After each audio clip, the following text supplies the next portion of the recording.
South ఇండియాలోనే biggest sorry store మన Varahi silks మన విజయవాడ ఎంజీ రోడ్ లో డిసెంబర్ 4వ తారీఖున ఘన ప్రారంభం. నమస్తే రజిత గారు. నమస్తే జయ. శత్రువులు ప్రతి చోట ప్రతి ఒక్కరికి ఉంటారు. కొంతమంది డైరెక్ట్గా కనిపిస్తారు, కొంతమంది ఇండైరెక్ట్గా ఉంటారు. కానీ చెప్తారు చూడండి, డైరెక్ట్గా కనిపించే శత్రువుతో పోరాడొచ్చట. Absolutely true. మనకి బ్యాక్ ఎండ్ ఉండే శత్రువుని మనం ఏమీ చేయలేము కదా. చాలా డేంజర్. గుర్తించలేకపోతాం. ఇది మనకి ఫ్యామిలీలో ఉంటారు, రిలేషన్లో ఉంటారు, ఫ్రెండ్స్లో ఉంటారు, కొలీగ్స్లో ఉంటారు, ఆఫీస్లో ఉంటారు, 100% చోట ఉంటారేమో బహుశా. అంటే 100% వీళ్ళతో మన బిహేవియర్ ఎలా ఉండాలి? ఎందుకంటే ఎవ్రీడే ప్రతి ఒక్కరితో పనులు ఉంటాయి. ముందుకు వెళ్ళాల్సిందే. అవును. ఎదిరించి మాట్లాడలేము. స్ట్రైట్ గా వెళ్తే మన ముక్కుకే దెబ్బ తగ్గుతుంది. 100%. సో వాళ్ళు ఎలా, అంటే నా క్వశ్చన్ ఏంటంటే వాళ్ళు ఎలా హ్యాండిల్ చేయాలి? హౌ టు హ్యాండిల్ శత్రువు? I know that's a very good question and more important కూడా. ఎందుకంటే ఆ హ్యాండ్లింగ్ తెలవకపోవడం వల్ల మనం మీకు మాట్లాడేటప్పుడు, సారీ అడ్డం వస్తున్నట్టు, మిమ్మల్ని మీతో క్వశ్చనింగ్ చేసినా లేకపోతే మీతో ఇంటర్వ్యూస్ చేసినా ఎందుకు ఇలాంటి టాపిక్స్ ఎక్కువ చూస్ చేసుకుంటానంటే, మనుషులతో ఎక్కువ మాట్లాడతారు, మీరు ఎక్కువ అబ్జర్వ్ చేస్తారు, మనసును పట్టుకుంటారు. సో దాంతో ఫీలింగ్స్ కానీ ఎమోషన్స్ కానీ ప్రతి ఒక్కరిని ఏదంటారు చూసారా, కాచి వడిపోస్తారని. దానికి దిట్టండి రజిత గారు. ఎవరి గురించైనా ఎలాంటి ఐడియా కావాలన్నా ఒక్క మాట చెప్తే చాలు. ఎలా మాకు కూడా పర్సనల్గా ఎన్ని మంచి సలహాలంటే సూపర్. Thank you. అది మంచి స్పీకర్, మీరు వెరీ గుడ్ స్పీకర్. అది ఆ విషయాలను పట్టుకోవాలి అంటే ఎదుటి మనిషికి ఫస్ట్ అవగాహన ఉండాలి. ఇప్పుడు నేను బాగా చెప్తాను అంటే అసలు బాగా చెప్పే మాటల మీద మీకు అవగాహన ఉంది కాబట్టి మీరు పట్టుకున్నారు. దీనికి ఆల్రెడీ ఎంతమందికి తెలిసిన స్టోరీ అయినా నేను దాంతో స్టార్ట్ చేస్తాను. ఫర్ ఎగ్జాంపుల్, ఒక రాయి అక్కడ పడి ఉంది. అక్కడ పడి ఉంటే ఒక అతను వెళ్ళాడు, కుక్క ఉంది, ఒక బిచ్చగాడు ఉన్నాడు, తర్వాత ఒక డైమండ్ మర్చెంట్ ఉన్నాడు. సో అక్కడ ఒక రాయి ఉంది కదా. సో బిచ్చగాడు ఏం చేస్తాడంటే, కుక్క వస్తుంటుంది. కుక్క వస్తుంటే ఏం చేస్తాడంటే, బిచ్చగాడు తీసి ఆ రాయిని ఎదురుగుంటుంది తీసేసి దాన్ని కుక్కను కొడతాడు. ఆ కుక్క దగ్గరికి వెళ్ళి పడుతుంది. జనరల్గా బాల్ అయితే అది పట్టుకొని పోద్ది కదా, అది దాన్ని ఏంటో అనుకొని చూస్తుంది, దానికి ఏమైనా ఫుడ్ వేసాడా చూస్తుంది. చూసి అని చెప్పేసి అది కూడా ఇట్లా దాని కాళ్ళతో ఇట్లా తంతుంది. ఆ పక్కనే ఒక కారు స్టాప్ చేసుకుని ఒక పెద్ద మనిషి ఉంటాడు సైట్ లాగా, అతను చూస్తాడు, వెంటనే తీసేసుకుంటే బిచ్చగాడు ఈడేంటి నాకంట బిచ్చగాడులా ఉన్నాడే అని అనుకుంటాడు మనసులో. కానీ అతన్ని తీసుకెళ్ళి ఏం చేస్తాడు, ఇమ్మీడియట్ గా డైమండ్ షేప్ దానికి వెళ్ళేసి దాన్ని పాలిష్ పట్టి అది చేస్తే అది కొన్ని కోట్ల విలువ చేసే డైమండ్. సో ఆ విలువ ఎవరికి తెలియాలి, అది రాయనా అది రప్పనా అనేది దానికి తెలియాలి. సో అందుకని కమింగ్ టు ద పాయింట్, అందుకే మన విలువ. ఇప్పుడు శత్రువులు ఉన్నారు వాళ్ళని ఎలా డీల్ చేయాలి అంటే, అక్కడే నీ సమయస్ఫూర్తి వస్తుంది. ఆ శత్రువు ఎప్పుడు కానీ నీతో మాట్లాడేటప్పుడు ఒకవేళ వచ్చి మాట్లాడుతున్నాడంటే వాడు వచ్చి మాట్లాడేదే గొడవ పెట్టుకోవడానికి అనేది ఒక క్లారిటీ ఉంటుంది నీకు. శత్రువు అంటే ఆల్వేజ్ నిన్ను ఏదో రకంగా కిందకు గుంజడానికో, నిన్ను ఎలాగోలా గేలి చేయడానికో, అవమానపరచడానికో, లేదా నిన్ను ప్రాబ్లంలో ఇరికించడానికో, వాడి ఈగో సాటిస్ఫై చేసుకోవడానికో ఏదో ఒకటి ఉంటుంది, ఎజెండా పెట్టుకొని వస్తారబ్బా డెఫినెట్గా. అప్పుడు నువ్వు చాలా సైలెంట్గా ఉండాలి. లేదు అట్లా ఎట్లుంటారు మేడం, వాడికి ఇదే మరి అసలు వచ్చేదే పర్పస్. అది నువ్వు అది వేస్ట్ కదా. నువ్వు కయ్యానికి కాలు దూతే అక్కడ ఏమవుతుంది, వాళ్ళ గోల్ విన్ అవుతుంది. నీకు ఒక రాంగ్ షాట్ కొడితే నిన్ను ఫౌల్ చేస్తాను, ఒక అటువైపు నుంచి ఒక కావాలని టాక్టికల్ గా ప్లే చేస్తారు కొంతమంది. వాళ్ళని పిచ్చి ప్లేయర్స్ అంటారు. అంటే లైక్ వాళ్ళు ఒకలాంటి స్కామ్ ప్లేయర్ గా చేస్తారు. దాన్ని ఆ ప్లే చేసినప్పుడు నువ్వు దాంట్లో ఇరుక్కోకుండా స్మార్ట్ గా అది అవుట్ పోతుంది నువ్వు వదిలేస్తే. కానీ నా టాలెంట్ చూపిస్తా ఇప్పుడు నువ్వు అని ఇట్లా కింద పడి మీద పెట్టి కొట్టినావు అనుకో, అది బేసిక్ గా నువ్వు అటెంప్ట్ చేయకూడదు, అది వదిలేస్తే అటు వెళ్ళిపోతుంది. బట్ యూ అటెంప్టెడ్, నువ్వు కింద పడ్డావు, బొక్కలు ఇరిగినాయి, నీకు అక్కడ ఏం రాలేదు. ఇక్కడ నువ్వు ఆడలేకపోయినావు అనేది క్రియేట్ అయిందా లేదా? 100%. I think this is example, very classical example. So same way వాడు ఏదో ఒక చేస్తుంటాడు, నువ్వు కొంచెం సేపుకి అక్కడ నీ సెల్ఫ్ రెస్పెక్ట్ అంటే నీ మానం ప్రాణం ఇలాంటివి రెండు గనక బేరేజ్కి వచ్చినప్పుడు యూ షుడ్ గివ్ అప్. అంటే లైక్ ఇక మొత్తం 100% పెట్టాలా నువ్వు. ఆ పర్సెంట్ పెట్టేటప్పుడు ఆ పర్సన్ మీ ఇద్దరి మధ్యలో అది ఫ్యామిలీ బంధమా, ఆఫీస్ బంధమా, దోస్తు బంధమా అక్క చెల్లెలదా అన్న చెల్లెలదా ఇలాంటివి చూసుకోవాలి. దీనివల్ల నా కాన్సిక్వెన్సెస్ ఏంటి? ఇప్పుడు నేను ఇతనితో వేస్తున్నప్పుడు నేను సైలెంట్గా ఉంటే నా ఎమోషనల్ స్ట్రెంత్ బయటపడుతుంది. It's like I'm like more గెలిచేసినట్టే. మనం వాళ్ళు అన్నది మనము ఒప్పుకోవడం లేదు అంటే నిన్ను ఏదన్నా ఆడిద్దాం అనుకున్నప్పుడు నువ్వు అలా ఉన్నావంటే ఏముంటుంది, స్ట్రాంగ్ అన్నప్పుడు వాళ్ళు ఓడిపోయినట్టేగా. అది నువ్వు గట్టిగా అరిచి నువ్వు గొడవ పెట్టుకున్నావంటే వాళ్ళకి తెలుసు ఆల్రెడీ, ఎందుకంటే వాళ్ళు రచించిన స్క్రిప్ట్ అది, నువ్వు ఆడుతున్నావు. వాళ్ళ స్క్రిప్ట్కు నువ్వు ఆడావంటే నువ్వు యువర్ అ లూజర్. నీ స్క్రిప్ట్ ఉండాలి. అంటే ఒక మాట, ఇప్పుడు వాళ్ళు మనలో ఒక మాట అంటారు, వెంటనే మనం ఒక మాట అంటే కానీ తృప్తి అనిపించదు. అదొక ఫీల్ ప్రాక్టీస్ చేయాలి. అది వి షుడ్ ప్రాక్టీస్. మనము పిచ్చుక మీద బ్రహ్మాస్త్రం అనుకోవటము, లేకపోతే విచక్షణ రహితంగా వాళ్ళ ఒక అసత్వం మీద రాయి పడింది. నేను చాలా సార్లు అదే చాలా చంచలత్వంతో మాట్లాడుతుంటారు. మనం రిలేషన్లా కానీ దోస్తులల్లా కానీ లేకపోతే ఎక్కడైనా కూర్చున్నప్పుడు ఏదేదో మాట్లాడుతుంటారు. నిన్ను తక్కువ చేసి మాట్లాడటము, సరదాగా మాట్లాడటము, నీకు ఎక్కడో రేషం పొడుచుకొస్తుంది. ఏంటి వీళ్ళు ఇట్లా అంటున్నాను, నేను అది కాదు కదా, నేను ఇది కదా అని. రే ఎవరికి చెప్తున్నావు?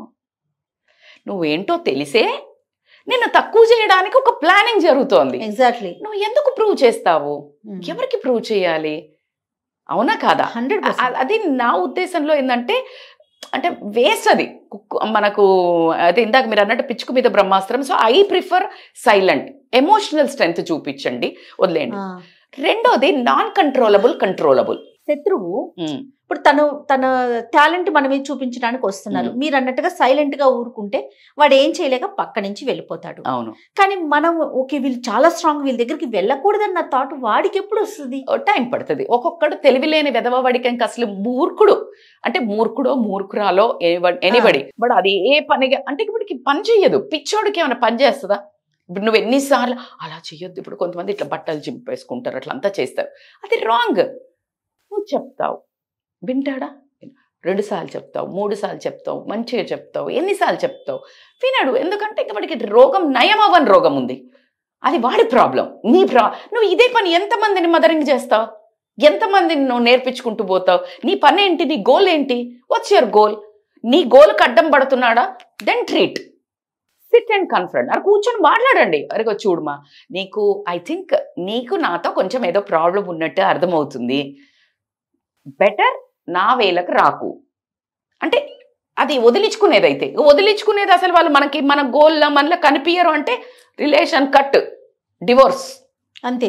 Friend waste. అప్పుడు దోస్తు ఉన్నారు, నీకు పనికి రావడం కంటే ఎక్కువ నిన్ను కిందికి గుంజుతున్నారు, నిన్ను హర్ట్ చేస్తున్నారు. Immediately disconnect, immediately declutter. 3 declutter చేయాలబ్బా. ఫిజికల్గా డీక్లటర్, లోపల చెత్త చెదారం వేయటం బంద్ చేయాలి. మెంటల్ డీక్లటర్, ఇట్లాంటి టాక్సిక్ రిలేషన్షిప్స్ని కట్ డౌన్ చేయాలి.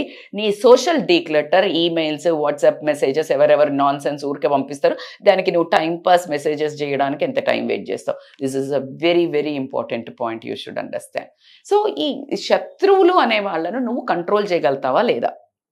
నీ ఫ్యామిలీ మెంబర్స్ అయితే ఫస్ట్ ఆన్సర్ మీకు. ఫ్యామిలీ మెంబర్స్లో తప్పదు, జీవించాలి.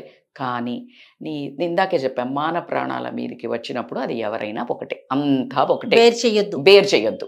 సో అది కాబట్టి నువ్వు వాళ్ళని డీల్ చేసే విధానాన్ని ఆలోచించుకోండి. లేదు ఇట్లాగే పిచ్చి పిచ్చిగా అరుస్తారు, వాళ్ళ మీనింగ్ అది కాదు, ఏదో వాగుతుంటారు అని అనుకుంటే గనక వాళ్ళతో కమ్యూనికేషన్ తగ్గించండి. అంటే ఇప్పుడు రోజులో ఒక 10 సార్లు కలిసేది ఉంటే తప్పనిసరి పరిస్థితుల్లో 2 సార్లు కలవండి.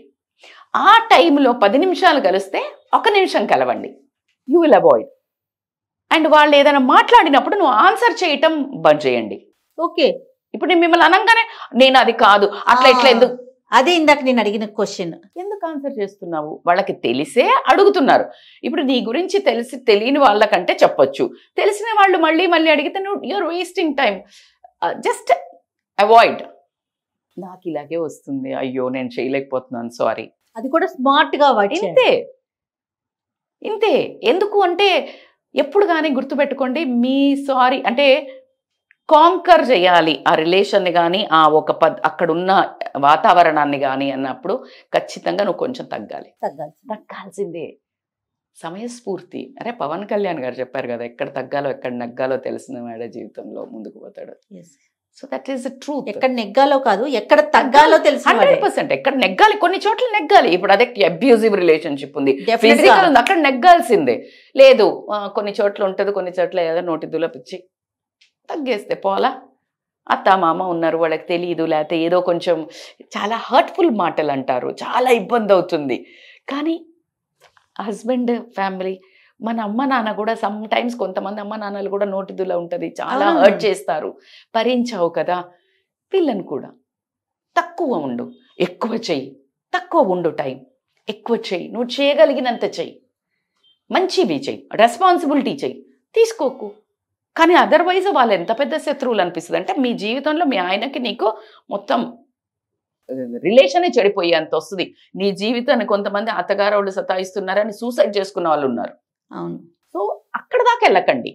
నీ లైఫ్లో నీకు ఊపిరి ఉన్నది, నీకు జీవితం ఇచ్చాడు దేవుడు అంటే నువ్వు ఈ భూమి మీద ఏమో చేయడానికి వచ్చావు.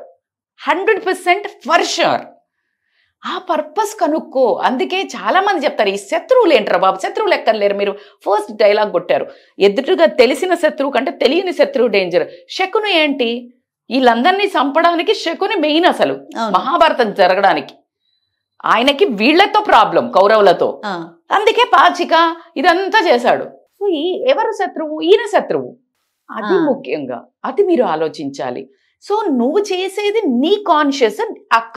అరే శకుని చేసిండు, లేకపోతే నేనైతే ఆడక్కపోదును. నీ యాక్షన్స్కి నీ కాన్సిక్వెన్సెస్ ఏంటి అని నువ్వు ఆలోచించుకొని నువ్వు రెస్పాన్సిబిలిటీ తీసుకోవాలి. శత్రువు ఇట్లా చేసిండు, శత్రువులు ఉంటారమ్మా. శత్రువులు ఉన్నారు కాబట్టికనే రావణుడు ఉన్నాడు, కాబట్టికే రాముడు మహానుభావుడు అయిండు. శూర్పణఖ ఉన్నది కాబట్టికనే రాముడు ప్రేమ సీత మీద తెలిసింది. ద్రౌపదికి కృష్ణుడు అన్న అనేది తెలిసింది, భక్తి తెలిసింది. ఎలాగా ఇలాంటి దౌర్భాగ్యులు ఉండి చీర లాగడం చేయడం బట్టే కృష్ణుడు అంతలా ఇయ్యగలుగుతాడు అని తెలిసింది. ఎక్కడైనా శత్రువు ఉన్నాడు అంటే నీ స్ట్రెంగ్త్, నీ ఎమోషనల్ స్ట్రెంగ్త్, నీ హ్యాండ్లింగ్, నీకేదో తెలియాలి, నువ్వేదో చెప్పాలి. వాళ్ళకు కూడా ఎడమకాలు చప్పు దెబ్బ తీసినట్టు నీ యాక్షన్ తక్కువ ఉండడం వల్లనే తగులుతుంది. మాటతో తగిలేది చాలా తక్కువ, నీ సైలెన్స్తో తగ్గేది వాళ్ళకు విపరీతంగా మారుమోగుతుంది. అది నీకు కనిపించదు. కాబట్టి ఎనీవేస్ శత్రువులను ఎప్పుడు డీల్ చేయాలన్నా వాళ్ళు గొడవ పెట్టుకోవడానికి వచ్చినప్పుడు మనం ఆర్గ్యూ చేయకూడదు. వాళ్ళు ఇల్లాజికల్గా వాదిస్తున్నప్పుడు మనం ఆర్గ్యూ చేయకూడదు. వాళ్ళు ఏదో ఒక ఎజెండా పెట్టుకొని వచ్చారు అని మనకు అర్థమైనప్పుడు స్మార్ట్గా ఇంకేదో చేసేసి ఏదో కాఫీ తప్పని రిలేషన్స్ అయినప్పుడు ఇగ్నోర్ చేసేసి వాళ్ళని ఇంకొక ట్రాప్లోకి మంచిగా తీసుకొచ్చుకొని తప్పని వాటికి you need to really smart play. తప్పించుకునే వాటికి shoot out, just shoot out. తప్పని ఉంటాయి కదా, ఫ్యామిలీవి, చుట్టాలవి, ఫ్రెండ్స్వి, కొన్ని మరి దిల్కే పాస్ ఉన్నాయి. సో వాళ్ళది టైం తక్కువ ఉన్నంతసేపు జస్ట్ హ్యాపీగా ఉండాలి. ఇంటెన్స్ అవుతుంది అనగానే అవుట్ ఫ్రమ్ ద సీన్. ఎప్పుడు బయటపడాలో కూడా తెలియాలి కన్వర్సేషన్ నుంచి. మనుషుల్ని మనసుల్ని పూర్తిగా చదివేసి పిండేసి, ఎందుకంటే నెంబర్ ఆఫ్ పర్సన్స్ ని నెంబర్ ఆఫ్ షోస్ కూడా చేస్తారు కదా మీరు యాజ్ ఎ మోటివేషనల్ స్పీకర్ గా. లైఫ్ కోచ్ కదా, మామూలు కోచ్లకి లైఫ్ కోచ్లకి డిఫరెన్స్ ఏంటి ఈ సందర్భంగా? మామూలు కోచింగ్ అంటే దట్స్ వాట్. ఇప్పుడు అన్ని సబ్జెక్ట్స్, ఫర్ ఎగ్జాంపుల్ ఒక MBA చదివిన దానికి IAS చదివిన దానికి డిఫరెన్స్ ఏంటి? MBA నువ్వు ఓన్లీ బిజినెస్ పరంగా ఇట్లా చదువుతావు. IAS ఈజ్ ఎ జనరలైజేషన్ వస్తుంది, హిస్టరీ వస్తుంది, మనుషులది వస్తుంది, నీకు గవర్నమెంట్లో ఏం స్కీమ్లు ఉన్నాయో తెలియాలి, ఎక్కడ తక్కువ ఉన్నాయో తెలియాలి, మొత్తం టోటల్ తెలియాలి. It is life coaching. Super అక్క, సూపర్. ఎట్లా అప్పుడు మీరు కార్పొరేట్ కోచింగ్ కూడా చేస్తూ ఉంటారు కదా?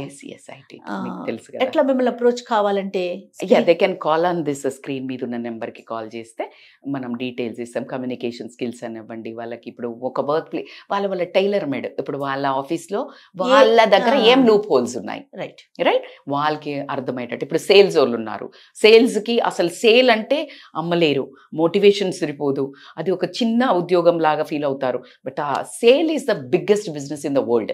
ఓకే, సో దాన్ని ఎలా మోటివేట్ చేయాలి, అసలు సేల్ కున్న పవర్ ఏంటి, డిపార్ట్మెంట్ కి మోటివేషన్. ఇక్కడ నుంచి నువ్వు డైరెక్ట్ గా you can become that owner of that. ఎలాగా? సో అయితే ఒక పని చేస్తానక్క, ఎందుకంటే ఇందులో కాదు, సపరేట్ గా మీరు అక్కడ టీమ్ కి అందరికి ఎట్లా చెప్తున్నారు కార్పొరేట్ ట్రైనింగ్, మా కోసం మా ఆడియన్స్ కోసం ఒక్కొక్క సబ్జెక్టు తీసుకొని ప్లీజ్ రివీల్ చేయాలి మీరు. తప్పకుండా. నమస్తే.